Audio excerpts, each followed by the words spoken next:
नमस्कार मंडळी, मी अब्दुल एजाज आपल्या सर्वांचे या ठिकाणी स्वागत करतोय. आजच्या व्हिडिओमध्ये आपण बघणार आहोत योविन पोर्टलमध्ये डिलिव्हरी पॉइंट मॉड्यूल काय आहे, यामध्ये कोणत्या प्रकारची एंट्री केली जाते आणि ती कशा पद्धतीने केली जाते या संदर्भात आज आपण सविस्तरपणे समजून घेण्याचा प्रयत्न करणार आहोत. आणि हे जे व्हिडिओ आहे याला शेवटपर्यंत बघणे गरजेचे आहे, कारण याला आपण अर्धवट बघितलं तर कदाचित आपल्याला एंट्री करण्यामध्ये खूप अडचण येऊ शकते. करिता सर्वांनी याला व्यवस्थितरित्या पूर्णपणे बघावं आणि पूर्णपणे व्यवस्थित समजून एंट्री करावी. परत एक सूचना अशी आहे की योविन पोर्टलमध्ये एंट्री करताना आपण जे एंट्री करतोय ही अचूक आहे याची खात्री करूनच एंट्री करायची. कोणतीच चूक आपल्याकडून होणार नाही याची आपल्याला खात्री करायची आहे, कारण एकदा चूक झाली की मग त्याला आपल्याला सुधारता येत नाही.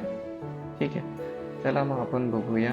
डिलिव्हरी पॉइंट मॉड्यूलमध्ये खालील प्रमाणे एंट्री करता येते. नेमकं ठळक आपल्याला यामध्ये काय काय करता येईल त्या संदर्भात थोडक्यात आपण बघू. पहिले आहे आपल्याला सर्च बेनिफिशरी.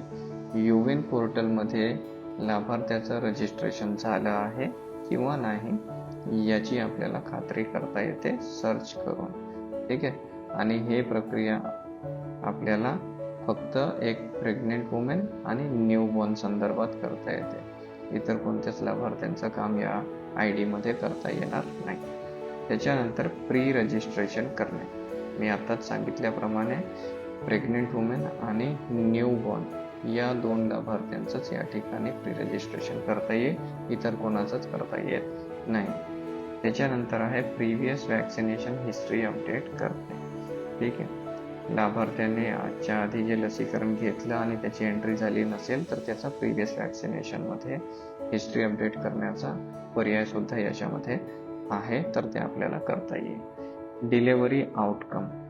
लाभार्थ्याची जी डिलिव्हरी झाली किंवा प्रसूती झाली तर मग त्याचे आउटकम सुद्धा या ठिकाणी नोंद घेता येते. त्याच्यानंतर लाभार्थ्याचा जर मृत्यू झाला असेल तर मग त्याची डेथ पण आपल्याला डिक्लेअर करता येते. ठीक आहे, सोबतच एखादी सिटीजन आहे आणि त्यांना ANC म्हणून डिक्लेअर करायचं असेल तर ती सुद्धा प्रक्रिया आपण इथून करता येते. तर हे ठळक गोष्टी आपल्याला योविन पोर्टलमधील डिलिव्हरी पॉइंट मॉड्यूलमध्ये करता येते. तर चला आपण बघूया 1 बाय 1 नेमकं काय आणि कशा पद्धतीने करता येईल. तर सर्वात आधी डिलिव्हरी पॉइंट मॅनेजरची जी ID आहे ते लॉग इन करण्याकरिता 2 पद्धती आहे. एक आहे योविन वॅक्सिनेटर वाला जे URL आहे त्या URL मध्ये तो URL ओपन करून आपल्याला इथं ID लॉग इन करता येईल, किंवा योविन ॲप्लिकेशन डाउनलोड करून तिथे सुद्धा आपली ID लॉग इन करता येईल आणि तिथून सुद्धा आपल्याला एंट्री करता येईल. मग लॉग इन करण्याकरिता आपल्याला या ठिकाणी मोबाईल नंबर लिहायचा आहे जे रजिस्टर्ड केलेला आहे. त्याच्यानंतर पासवर्ड इथे लिहायचा आहे आणि मग लॉग इन या बटनवर स्पर्श करायचा आहे. मग रजिस्टर्ड मोबाईल नंबरवर एक OTP येईल. त्या OTP ला आपल्याला इथे लिहायचं आहे आणि मग परत लॉग इन बटनवर स्पर्श करायचा आहे. पण इथं आपण आता पहिले काय करणार आहोत, सर्च करणार आहोत. लाभार्थ्याला सर्च करायचं आहे आपल्याला. तर सर्च करताना आपल्याला प्राथमिकतेनं 2 वेळा ही गोष्ट करणे गरजेचं आहे. पहिले आपल्याला सर्वप्रथम त्यांना मोबाईल नंबरनं सर्च करायचं आहे, दुसऱ्यांदा आपल्याला आधार नंबरनं सर्च करायचं आहे. हे 2 झाले की मग नंतर आपण इतर जे नंबर आहेत, इतर जे आधार आहेत त्या कार्ड्सचा नंबर वापरून आपल्याला सर्च करता येईल. पण सर्वप्रथम आपल्याला मोबाईल नंबर आणि आधार नंबर यांच्या नंबर वापरून आपल्याला सर्च करायचा आहे. त्याच्यानंतर दोन्हीही नंबर आपण सर्च केले किंवा इतर IDचा नंबर सर्च करून सुद्धा आपल्याला लाभार्थीचं नाव त्या ठिकाणी दिसत असेल, म्हणजे उदाहरणार्थ दोन्हीही मोबाईल नंबरनं सर्च केलं लाभार्थीचं नाव दिसते, आधार नंबरनं सर्च केलं तरीही लाभार्थ्याचं नाव दिसते, किंवा 2 पैकी एका ठिकाणी जरी लाभार्थ्याचं नाव दिसत असेल याचा अर्थ त्या लाभार्थ्याचं रजिस्ट्रेशन योविन पोर्टलमध्ये झालेलं आहे. मग परत त्या लाभार्थ्याचं रजिस्ट्रेशन करण्याची गरज नाही. वरील पद्धतीने आपल्याला सर्च केलं, आपण मोबाईल नंबरने सर्च केला, आधार नंबरने सर्च केला, नंतर इतर नंबरने आपण सर्च केला, तरी पण लाभार्थ्याचं नाव या ठिकाणी दिसत नसेल, मग याचा अर्थ काय आहे की त्या लाभार्थ्याचं रजिस्ट्रेशन युविन पोर्टलमध्ये झालेलं नाहीये. मग आपल्याला आता काय करायचंय, न्यू रजिस्ट्रेशन करावं लागेल. ठीक आहे. याच्यानंतर आहे, समजा आपण एखाद्या लाभार्थ्याचं नाव सर्च केलं, त्याचा मोबाईल नंबरनं सर्च नाही झाला पण आधार नंबरनं सर्च झाला, मात्र त्या लाभार्थ्याचं नाव चुकीचं येत आहे आणि मोबाईल नंबर चुकीचा येत आहे. चुकीचं येत आहे म्हणण्यापेक्षा माहेरचं नाव येत आहे किंवा माहेरचा मोबाईल नंबर येत आहे, अशी परिस्थिती येऊ शकते. मग अशा वेळेस आपण काय करू शकतो, त्यांना त्यांचं जो नाव आपल्याला मिळालेलं आहे त्याला आपण एडिट करून करेक्ट करू शकतो. सर्वप्रथम आपण काय करूया, बघू की नेमकं सर्च वाली प्रोसेस कशी करायची. लाभार्थ्याला सर्च करायचं आहे तर ते कसं करणार आपण. जेव्हा आपण लॉग इन करू तर अशा पद्धतीनं पेज ओपन होईल.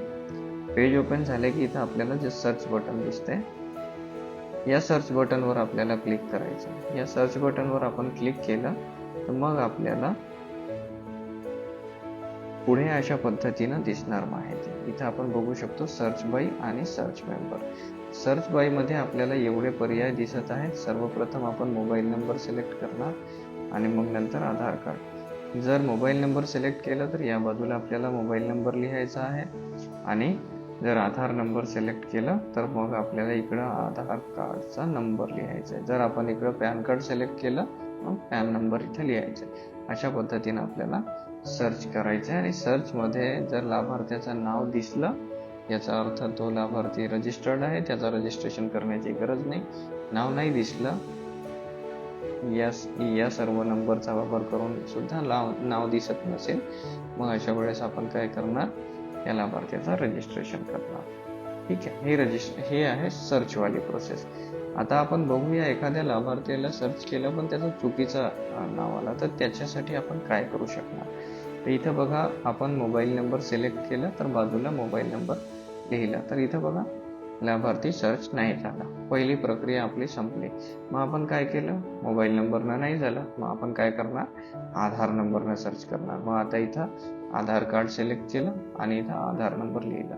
तर इथं आपण बघू शकतो की पहिले आपण जे लिहिलं होतं तो मोबाईल नंबर आणि हा मोबाईल नंबर वेगळा आहे. त्याच्यानंतर त्यांचं नाव सुद्धा बघा, या ठिकाणी आडनावामध्ये फरक आहे, म्हणजे यांचं माहेरचं नाव हा असू शकते. ठीक आहे. जर लाभार्थ्यांनी म्हटलं की हा माझं माहेरचं नाव आहे की, तर मला आता नवीन वाला नाव ऍड करून द्या किंवा चेंज करून द्या, तर मग आपण या ठिकाणी त्यांचं नाव चेंज करू शकतो. चेंज करण्यासाठी आपल्याला काय करावं लागेल, यांच्या नावावर स्पर्श करायचा आहे. इथं आपण स्पर्श केलं की या ठिकाणी आपल्याला अशा पद्धतीनं माहिती दिसेल. इथं आपण काय करणार, एडिट वाला जो पर्याय दिसते त्या एडिट वाल्या पर्यायावर आपल्याला क्लिक करायचं आहे. या एडिट वाल्या पर्यायावर क्लिक केलं, इथं आपण बघू शकतो की एडिट मेंबर डिटेल्स वाला फॉर्म ओपन झालेला आहे. ठीक आहे. इथं आपण लाभार्थ्याचं नाव चेंज करू शकतो, जन्मवर्ष, जेंडर, जे काही आपल्याला माहिती पाहिजे ती माहिती आपण या ठिकाणी चेंज करू शकतो. समजा जुनावाला नंबर बरोबर असेल, फक्त नावच चुकीचं, तर नाव बरोबर लिहायचं आणि इथं मोबाईल नंबरमध्ये काहीच लिहिण्याची गरज नाही, कारण जुनाच नंबर बरोबर आहे. पण जुना नंबर चुकीचा असेल तर नवीनवाला नंबर आपल्याला इथे लिहायचा आहे आणि परत इथे सुद्धा लिहायचं आहे. परत एकदा चेक करून घ्यायचं आहे, जे आता आपण माहिती करेक्ट करतोय ती सगळी बरोबर आहेत की नाही. हे केल्यानंतर मग आपल्याला काय करायचं, या चेकबॉक्सवर क्लिक करायचं. इथं क्लिक केल्यानंतर मग नेक्स्ट या बटनवर आपल्याला स्पर्श करायचा आहे.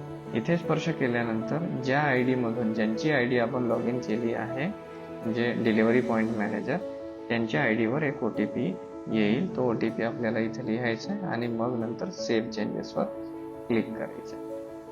हे झाले चेंजेस. आता त्यांचं नाव जे चुकीचं होतं ते परत चेक करण्यासाठी आपण काय करू, सर्च करू. मोबाईल नंबर सिलेक्ट केला, नवीनवाला मोबाईल नंबर लिहिला.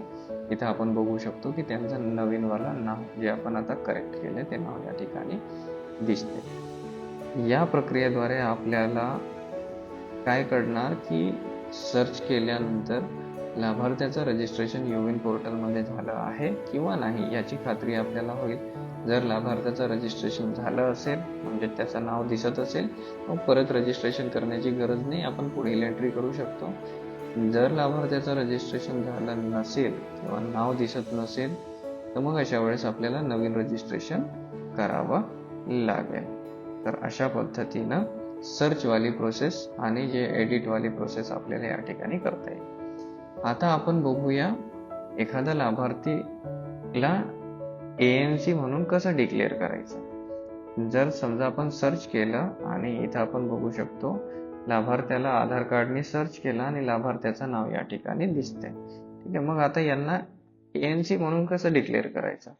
तर याच्या आधी ना सर्वात पहिले आपल्याला काय करावं लागेल, या लाभार्थीचं नाव इथं आपल्याला दिसतंय, त्यांचं वय दिसते, त्यांचं जन्मवर्ष दिसते, मग त्यांचं जेंडर दिसते, लिंग कोणतं आहे ते दिसते, मग त्यांचं सिटीजन आहे इथं. ठीक आहे, या ठिकाणी सिटीजन दिसते. ठीक आहे, मग आता हे सिटीजन आहेत, मग आपल्याकडे जेव्हा आले तर ते ANC आहे, मग आपल्याला ANC डिक्लेअर करायची. मग आपण काय करणार, इथं डिक्लेअर प्रेग्नन्सी या बटनवर क्लिक करणार. डिक्लेअर प्रेग्नन्सीवर क्लिक केल्यानंतर पुढे प्रेग्नन्सी डिक्लेअर करण्यासंदर्भातचा फॉर्म ओपन होईल. याच्यामध्ये पहिला प्रश्न आहे LMP डेट. तर इथे आपल्याला LMP डेट अचूक लिहायची आहे, कारण याच्या आधारावर EDD कॅल्क्युलेट होणार. मग ब्लड ग्रुप आपल्याला इथे लिहायचं आहे, मग date of last pregnancy outcome. मग इथे आपल्याला समजा प्रायमी असेल तर मग त्यावेळेस आपल्याला इथं काहीच लिहिण्याची गरज नाही आणि हे प्रश्न येणार नाही. समजा G2 असेल तर मग प्रायमीमध्ये त्यांची जे डिलिव्हरी झाली असेल तर डिलिव्हरीची आणि अबॉर्शन झालं असेल तर अबॉर्शनची तारीख या ठिकाणी लिहायची. G5 वाली लाभार्थी असेल मग G4च्या वेळेस त्यांची डिलिव्हरी झाली असेल तर डिलिव्हरीची किंवा अबॉर्शन झालं असेल तर अबॉर्शनची तारीख या ठिकाणी लिहायची. याच्यामध्ये जेव्हा आपण डेट लिहिणार तर मग पुढील हा प्रश्न ओपन होईल की या प्रेग्नन्सीमध्ये त्यांनी किती TD घेतले, म्हणजे मागील प्रेग्नन्सीमध्ये यांनी किती TD घेतले, दोन्ही TD घेतले की फक्त बूस्टर घेतले, या संदर्भात आपल्याला माहिती लिहायची आहे आणि एकदा खात्री करायची हे माहिती सगळी बरोबर आहे आणि मग नंतर सेव्ह या बटनवर क्लिक करायचं. सेव्ह वर क्लिक केल्यानंतर इथं आपण बघू शकतो इथे लाभार्थीचं नाव दिसते, त्यांचं वय दिसते, जन्मवर्ष दिसते, जेंडर दिसते, सिटीजन म्हणून दिसते आणि इथं बघू शकतो आपण प्रेग्नेंट वुमेन हे दिसते. समजा सुरुवातीलाच प्रेग्नेंट वुमेन म्हणून असेल तर परत आपल्याला ANC रजिस्ट्रेशन करण्याची गरज नाही, कारण ऑलरेडी ते आहे. यांच्या नावाच्या पुढे जे दिसते ते आपल्याला ग्राह्य धरायचं आहे. जेव्हापर्यंत हे टॅग करणार नाही तोपर्यंत आपल्याला डिलिव्हरीचे आउटकम लिहिता एंट्री करता येणार नाही. ठीक आहे, मग आता आपण काय करू, यांना आपण टॅग तर केलं, यांनी TD पण घेतली असेल पण त्याची एंट्री झाली नसेल तर मग त्याची एंट्री आपल्याला करावी लागेल. मग ते आपण कसं करणार, त्याच्या आधी आपण परत एक माहिती बघूया की आतापर्यंत आपण काय बघितलं की लाभार्थ्याचं नाव सर्च झालं तर मग आपण ही सगळी प्रक्रिया केली, म्हणजे चुकीचं नाव भेटलं तर मग आपण त्याला करेक्ट केलं, लाभार्थीचं नाव भेटलं तर मग त्यांना आपण ANC रजिस्ट्रेशन केलं. पण समजा मोबाईल नंबरनं सर्च केलं, आधार नंबरनं सर्च केलं किंवा इतर कार्डने सुद्धा सर्च केलं पण त्या लाभार्थीला नाव सर्च झालंच नाही, तर मग याचा अर्थ काय की त्या लाभार्थीचं रजिस्ट्रेशन झालेलं नाहीये. मग आता आपण काय करणार, नवीन रजिस्ट्रेशन करणार. नवीन रजिस्ट्रेशन करण्यासाठी आपण काय करतोय, या ठिकाणी वर्तुळावर स्पर्श केला, खाली स्पर्श केल्यानंतर इथं प्री ऑन साईट रजिस्ट्रेशन अशा पद्धतीचा एक पर्याय दिसतोय, त्याच्यावर आपण क्लिक करणार. क्लिक केल्यानंतर या ठिकाणी आपण बघू शकतो की हा प्री किंवा ऑन साईट रजिस्ट्रेशन वाला फॉर्म ओपन झालेला आहे. इथे आपल्याला मोबाईल नंबर लिहायचा आहे आणि परत कन्फर्म मोबाईल नंबरमध्ये सुद्धा आपल्याला मोबाईल नंबर लिहायचा आहे. दोन्ही वेळा लाभार्थ्याला विचारून लिहायचं आहे किंवा लाभार्थ्यांनी सांगताना आपण जिथं बुकवर लिहिलेलं आहे तिथं बघून आपल्याला लिहायचं आहे, कारण पहिल्यांदा लिहिताना जर आपलं चुकलं आणि आपण दुसऱ्यांदा तिथेच बघून लिहिलं तर दोन्ही वेळा चुकेल, म्हणून आपल्याला व्यवस्थित पद्धतीनं बघून ही माहिती लिहायची. त्याच्यानंतर इयर ऑफ बर्थ लिहायचं आहे. या ठिकाणी बिलकुल चूक करायची नाही. बऱ्याचदा बऱ्याच लोकांना प्रश्न पडते की हा फॉर्म पुढेच जात नाही, कारण ते या ठिकाणी जन्मतारीख लिहितात. जन्मतारीख लिहायची नाही, जन्मवर्ष लिहायचं आहे. ठीक आहे, फक्त वर्ष लिहायचं आहे, कोणतं वर्ष आहे, समजा 1990 असेल तर फक्त 1990 लिहायचं, एवढंच लिहा. पूर्ण लिहायचं, जन्म तारीख लिहायची गरज नाही, इथं फक्त जन्म वर्ष लिहायचं. त्याच्यानंतर आहे type of category. Type of कॅटेगरीमध्ये या ठिकाणी जर आपण ANC चा करतोय तर मग ANC म्हणून आपल्याला सिलेक्ट करायचं आहे, प्रेग्नेंट वुमेन म्हणून सिलेक्ट करायचं आहे. त्याच्यानंतर इथे पुढे त्यांचं पूर्ण नाव लिहायचं आहे. पूर्ण नाव लिहिल्यानंतर जेंडर सिलेक्ट करायचं आहे. जेंडर सिलेक्ट केल्यानंतर पुढे फोटो ID टाईप, याच्यामध्ये Aadhaar card, PAN card, ration card सर्व दिसतील, पण प्राथमिकता आपण आधार कार्डला देऊन या ठिकाणी आधार कार्ड सिलेक्ट करून आधार नंबर पुढे लिहायचा आहे. जर एखाद्या लाभार्थीकडे आधार कार्ड नसेलच तर अशा परिस्थितीमध्ये दुसरं कार्ड वापरायचं. ठीक आहे. मग याच्यानंतर आपल्याला या ठिकाणी सबमिट बटनवर क्लिक करायचं आहे. पण हे सबमिट करण्याच्या आधी आपल्याला हे पूर्ण फॉर्म एकदा तपासून घ्यायचं आहे आणि सर्व माहिती आपण जे भरलेली आहे ती सर्व माहिती बरोबर आहे याची खात्री करायची आहे. आणि हे फॉर्म भरताना एक प्रश्न PBTG म्हणून विचारला जाईल. PBTG म्हणजे पर्टिक्युलरली व्हल्नरेबल ट्रायबल ग्रुप. याच्यामध्ये आपल्या महाराष्ट्राकरिता या ठिकाणी बघू शकता अशा पद्धतीनं PBTG म्हणून एक प्रश्न विचारला जाईल. यामध्ये आपल्या महाराष्ट्राअंतर्गत जे लाभार्थी आहे त्यामध्ये काटकरिया म्हणजेच कठोडिया, कोलाम किंवा माडिया गोंड या प्रकारचे आदिवासी समुदायातले लोक असतील, लाभार्थी असतील तर त्यावेळेस आपल्याला यस वर क्लिक करायचं आहे. अन्यथा इतर सर्व लाभार्थ्यांसाठी नो वर क्लिक करायचं आहे. ठीक आहे. आणि मग नंतर आपल्याला हे सबमिट बटनवर क्लिक करायचं आहे. ठीक आहे. तर हे झालं रजिस्ट्रेशन. रजिस्ट्रेशन केल्यानंतर त्या लाभार्थ्यांनी समजा इथं आपल्याकडे येण्याच्या आधी वॅक्सिनेशन घेतलंय पण त्यांची युविनमध्ये एंट्री झाली नसेल तर मग त्यांचं हिस्ट्री सुद्धा आपल्याला एडिट करायची आहे. मग ते कसं एडिट म्हणजेच एंट्री करायची. ठीक आहे. ते कसं करणार, लाभार्थीचं नाव सर्च केलं आपण, नावावर स्पर्श केला. स्पर्श केल्यानंतर या ठिकाणी बघू शकतो आपण रेकॉर्ड प्रिव्हियस वॅक्सिनेशन. या रेकॉर्ड प्रिव्हियस वॅक्सिनेशन वर आपल्याला क्लिक करायचं आहे. त्याच्यावर जेव्हा आपण क्लिक करू तर इथं आपण बघू शकतो ते लाभार्थी TD वॅक्सिन घेतली आहे की नाही तर त्याच्यावर आपल्याला टिक करायचं आहे. TD वर क्लिक केलं तर समजा लाभार्थी 2 TD1 आणि TD2 घेण्यासाठी पात्र असेल तर 2 दिसतील, बूस्टर साठी पात्र असेल तर बूस्टर दिसेल. मग त्याच्यानंतर त्याची डेट टाकायची. जेव्हा आपण डेट टाकण्याची वेळ येते ते आपल्याला समजून जाईल की मागील लसीकरणाची एंट्री आपण करतोय, त्यावेळेस आपल्याला डेट मागितली जाते. इथं डेट लिहिलं आणि आपण सबमिट केलं.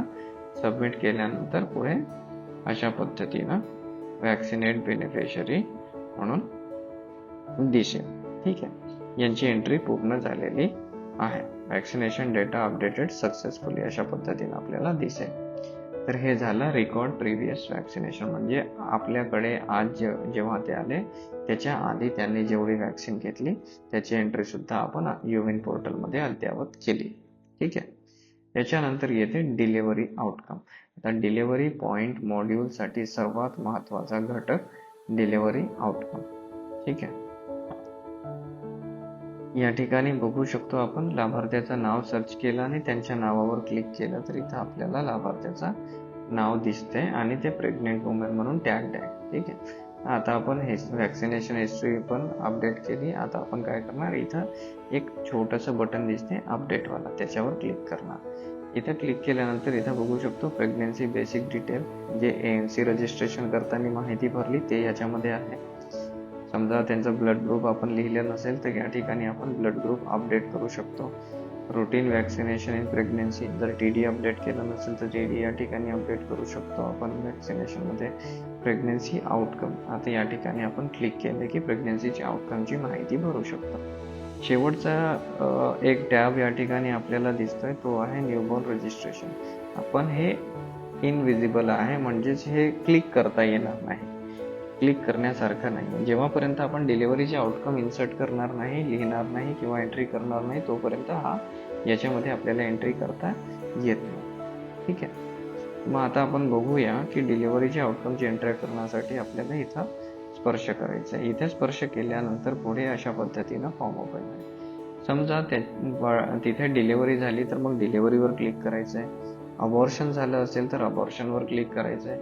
मेटर्नल डेथ झाली असेल तर मेटर्नल डेथवर क्लिक करायचं आहे. मग आता आपण समजा आपण डिलिव्हरीवर क्लिक केलं तर मग डिलिव्हरी संदर्भातले प्रश्न येतील. अबॉर्शनवर क्लिक केलं तर 2 प्रश्न येतील, कधी झालं आणि का झालं, कशा पद्धतीने झालं ते येईल. 2 प्रश्न लिहून सबमिट करायचे. मेटर्नल डेथ आहे तर डेथची तारीख येईल. फक्त एवढाच प्रश्न येईल आणि ते सबमिट करायचं. पण हे एंट्री करताना बिलकुल असं नको व्हायला की चुकून एंट्री झाली, कारण ते एकदा डेथ डिक्लेअर झाली की मग परत त्याच्यामध्ये काहीच सुधारणा करता येत नाही किंवा त्याला करेक्ट करता येत नाही. म्हणून खूप काळजीपूर्वक ही एंट्री करायची आहे आपल्याला. जर आपण डिलिव्हरी झाली तर मग इथं डिलिव्हरीवर स्पर्श केलं तर या ठिकाणी आपल्याला 4 प्रश्न विचारले जातात. पहिला आहे place of delivery. Place of delivery म्हणजे इन्स्टिट्यूशनल झाली आहे की घरी झाली आहे की ट्रान्झिट म्हणजे रस्त्यावर झाली आहे. हे 3 पैकी जे आहे ते पर्याय आपल्याला निवडायचे आहे. त्याच्यानंतर आहे नॉर्मल झाली आहे, LSCS झाली, असिस्टेड झाली आहे. तर हे पर्याय सुद्धा याच्यापैकी एक आपल्याला निवडायचा आहे. मग त्याच्यानंतर जो प्रश्न आहे डिलिव्हरी कॉम्प्लिकेशन्स. डिलिव्हरी कॉम्प्लिकेशन्स मध्ये इथं आपण बघू शकतो 5 पर्याय आपल्याला दिसे. काहीच कॉम्प्लिकेशन नसेल तर ननवर क्लिक करायचं आहे. जर या 3 पर्यायापैकी काही तीनही असेल तर तीनही आपण सिलेक्ट करू शकतो. याच्या व्यतिरिक्त आणखी झाले असेल तर अदर मध्ये सिलेक्ट करून ते आपण लिहू शकतो. पण या ठिकाणी हे सिलेक्ट करताना ननवर क्लिक करून इतर सिलेक्ट करता येत नाही, कारण काहीच झालं नाही हे आपण जेव्हा सांगतोय तर मग याच्यामध्ये सिलेक्ट करण्यामध्ये काहीच लॉजिक नाही. म्हणून एकतर हे राहील किंवा याच्या व्यतिरिक्त हे राहील. हे आपल्याला सिलेक्ट करायचे. एकदा हे सिलेक्ट केले मग डेट ऑफ डिलिव्हरी. तर ही डेट ऑफ डिलिव्हरी खूप महत्त्वाची आहे आणि युविन पोर्टलमध्ये ज्या ज्या ठिकाणी आपण डेट्स लिहितोय, तारीख लिहितोय, ते सर्व तारीख 100% अचूक असणे अनिवार्य आहे. कारण एकदा डेट लिहिले की मग त्यांचं पूर्ण कॅल्क्युलेशन लसीकरणाशी संबंधित राहील. म्हणून हे अचूक लिहायचं आहे, कारण याच्यामध्ये चेंजेस करता येत नाही, बदल करता येत नाही. ठीक आहे. हे लिहिल्यानंतर सगळ्या प्रश्नांची उत्तर बरोबर आहे याची खात्री करायची आहे. मग नंतर सेव्ह अँड कंटिन्यूवर क्लिक करायचं आहे. ठीक आहे. सेव्ह अँड कंटिन्यूवर क्लिक केल्यानंतर या ठिकाणी हा न्यूबॉर्न रजिस्ट्रेशन वाला टॅब ओपन झाला. याच्यावर क्लिक करू शकतो आपण. क्लिक केल्यानंतर हे 2 प्रश्न विचारले जात आहेत. स्टिल बर्थवर जर आपण क्लिक केलं तर स्टिल बर्थशी संबंधित एक प्रश्न विचारला जाईल आणि त्याला सबमिट करायचं आहे. मग त्याच्यानंतर लाईव्ह बर्थवर आपण जर क्लिक केलं तर मग पुढील फॉर्म अशा पद्धतीनं ओपन होईल, ज्याच्यामध्ये जे बाळ जन्माला आलं आहे त्याची माहिती विचारली जाईल आणि त्याच्या संदर्भात माहिती आपल्याला लिहायची आहे. ठीक आहे. इथं आपण बघू शकतो लाईव्ह बर्थवर क्लिक केल्यानंतर अशा पद्धतीनं फॉर्म. इथं बाळाचं नाव आहे ते ऑटोमॅटिक आलेलं आहे, बेबी ऑफ त्या आईचा. तर अशा पद्धतीनं त्यांचं जन्मतारीख आहे ते सुद्धा ऑटोमॅटिक येईल. ज्या दिवशी डिलिव्हरीची डेट तुम्ही टाकले तीच डेट या ठिकाणी येणार. मग त्याच्यानंतर टाइम ऑफ बर्थ हे सुद्धा आपल्याला व्यवस्थित लिहायचं आहे. टाइम ऑफ बर्थ, बाळाचा जन्म जेव्हा झाला ते AM आहे की PM आहे हे सुद्धा व्यवस्थित बघून आपल्याला लिहायचं आहे. मग जेंडर सुद्धा इथं आपल्याला व्यवस्थित बघून लिहायचं आहे. जेव्हा बाळ जन्माला आला त्यावेळेस बाळाचं वजन किती होता ते केजीज मध्ये लिहायचं. समजा 3.5 किलो असेल तर 3.5 एवढंच लिहायचं आहे. ठीक आहे. मग त्याच्यानंतर आपल्याला त्या बाळाचं वडिलांचे नाव पूर्ण नाव लिहिण्याचा प्रयत्न करा. मग त्याच्यानंतर आहे की बाळ जन्मता लगेच रडलंय की नाही, हो किंवा नाही, येस ऑर नो. इथं आपल्याला उत्तर लिहायचं आहे. ब्रेस्ट फिडिंग विदिन 1 hour, जन्माच्या 1 तासाच्या आतमध्ये त्या बाळाला ब्रेस्ट फिडिंग आईचं दूध मिळालंय की नाही, दिलं जातंय की नाही, येस ऑर नो असं लिहायचं आहे. मग एनी विजिबल डिफेक्ट, ते दिसण्यासारखे काही डिफेक्ट्स आहेत का, या ठिकाणी सुद्धा येस ऑर नो अशा पद्धतीनं 3 प्रश्नांची उत्तरे इथे द्यायची आहे. मग यानंतर हा फॉर्म एकदा तपासून घ्यायचा आहे. मग त्याच्यानंतर येते 0 डोस. 0 डोस मध्ये आपल्याकडे जेव्हापर्यंत लाभार्थी आहे तो लाभार्थी पात्र आहे आणि योग्य परिस्थितीमध्ये असेल तर त्याला वॅक्सिनेशन केल्याशिवाय जाऊ द्यायचं नाही. ठीक आहे. आणि समजा तो योग्य परिस्थितीत नसेल, तो वॅक्सिन घेण्यासाठी योग्य नाही, तर अशा वेळेस त्याला आपण रेफर करतोय, त्यावेळेस आपण या ठिकाणी टिक करणार नाही आणि त्याचं रिझन आपल्याला खाली एक प्रश्न आहे तिथं द्यायचं आहे की आपण वॅक्सिनेशन का केलं नाही. त्याच्यामध्ये आपण लिहू शकतो की रेफर केलंय किंवा तो बाळ योग्य परिस्थितीमध्ये नाही आहे लसीकरणासाठी आणि आपल्याकडे वॅक्सिन अवेलेबल नाही आहे, हा कारण बिलकुल अपेक्षित नाही. कारण प्रत्येक आरोग्य संस्थेमध्ये 0 डोस करिता जे वॅक्सिन आहे ते 100% असणे अनिवार्य आहे. कारण त्या ठिकाणी जर कोल्ड चेन पॉईंट असेल तर त्या ठिकाणी लसीचा साठा असणे अनिवार्य आहे. ठीक आहे. मग त्यावेळेस आपल्याला त्या ठिकाणी वॅक्सिनवर क्लिक करायचं, लसीवर क्लिक करायचं आणि त्याची तारीख लिहायची. प्रत्येक जे वॅक्सिन आपण दिली सर्व वॅक्सिनवर तीनही याच्यावर आपल्याला टिक करायचं. समजा एखादी दिली नसेल, एखादी नाही, ही वॅक्सिन आपण दिली नसेल तर मग आपल्याला तिथं रिझन लिहायचं की याला आपण रेफर केलं किंवा तो वॅक्सिन घेण्यास पात्र नाही. त्याच्यानंतर आपल्याला सेव्ह अँड कंटिन्यू करायचं आहे. समजा या ठिकाणी आपल्याला जे डिलिव्हरी झाली त्या ठिकाणी ट्विन्स झाले असेल तर मग इथं परत एक बटन दिसेल, save and add more. Twins साठी समजा ट्विन्स नसेल झाले तर मग त्यावेळेस आपल्याला सेव्ह अँड कंटिन्यू वर क्लिक करून हा फॉर्म या ठिकाणी पूर्ण करता येईल. जर ट्विन्स झाले तर मग सेव्ह अँड ऍड मोर या बटनवर क्लिक करून दुसऱ्या बाळाची माहिती अशाच पद्धतीनं भरायची आहे. हे झालं न्यूबॉर्न रजिस्ट्रेशन. माहिती भरली आपण.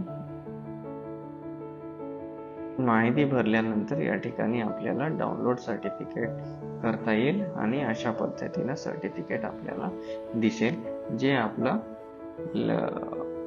MCP कार्ड सारखं दिसते. आणि या ठिकाणी आपण बाळाची माहिती भरली, 1.5 महिन्यामध्ये बाळ ज्या तारखेला पात्र होईल पुढील वॅक्सिनेशनसाठी, पुढील लसीकरणासाठी त्याची तारीख या ठिकाणी दिसेल. तर अशा पद्धतीनं 0 डोस पर्यंत ANC पासून तर 0 डोस पर्यंतची एंट्री डिलिव्हरी पॉइंट मॅनेजर मध्ये करता येते.